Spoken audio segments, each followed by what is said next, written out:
স্কুলে বেরোনোর সময় এমনভাবে বিপদে পড়ে যাব ভাবতেই পারিনি। তো হ্যালো এভরিওয়ান, সবাই কেমন আছো? আশা করি ভালো আছো। আর আমিও আজকে সকাল সকাল উঠে পড়লাম, কারণ বাবানের ছিল আজকে ক্লাস টেস্ট এক্সাম। আর বাবান কালকে রাত্রে হোমওয়ার্কটা কমপ্লিট করেনি, সেই কারণে সকাল সকাল উঠে ও বসে পড়েছে হোমওয়ার্কটা কমপ্লিট করতে।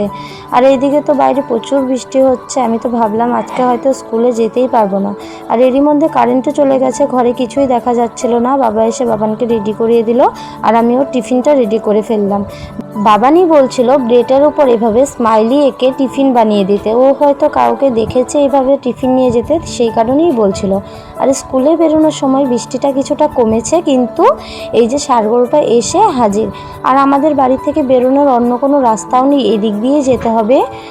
আর বাবান তো প্রচুর ভয় পাচ্ছিল, বাবান কিছুতেই যেতে চাইছিল না। এরই মধ্যে অনেকটা লেটও হয়ে গেছিলো আমাদের স্কুলে আসতে।